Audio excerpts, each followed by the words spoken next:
Okay, now we're on chapter 5 of Before They Awaken, King David's Lost Crown, An Arrow for Mithra. And we're still in the forests of Hyrcania, the Parthian Empire, and it's year 72 of the calendar of Pater Patriae Gaius Julius Caesar, which is year 26 AD for reference. It was good for Mithra to be back where he belonged, back with his true pack, back with the ones who truly cared, who protected him, the ones he would protect. They were different, these animals that walked on two legs, different in look and sound and habit.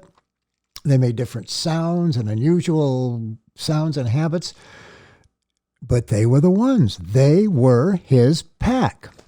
Long ago, he had begun to realize that these complex sounds that these creatures make have meaning, that it was the way these creatures interact with one another.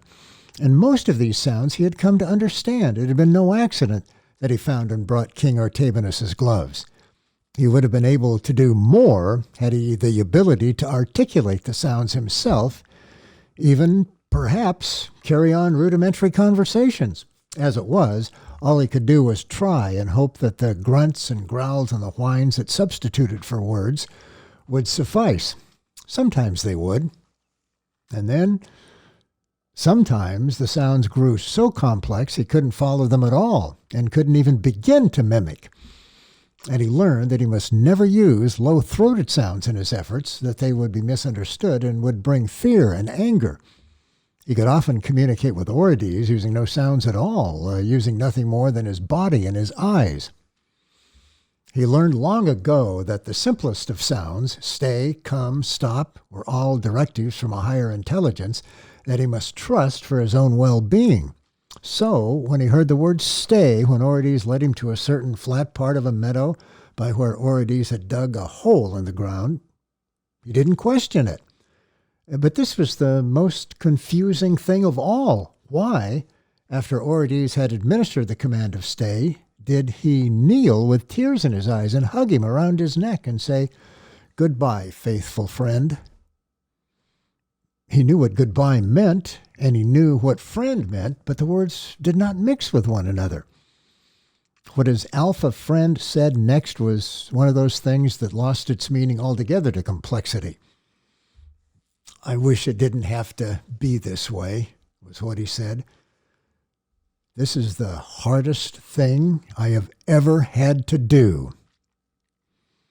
But he did know that something was terribly wrong, because he knew what a bow was. He knew that when an arrow was locked in place on its frame, it would fly and strike with great devastation. Why, then, was it locked and loaded and directed at him? And he didn't understand why his alpha friend at the last minute screamed to the sky and moved the bow to the right so that the arrow thunked its devastation into a nearby fallen log. And he didn't understand why he was saying the words he was saying, "Go, go," words he understood. He just didn't know why his leader, his friend, was saying them and attempting to hurt him, a thing he would never do to him, regardless of circumstance.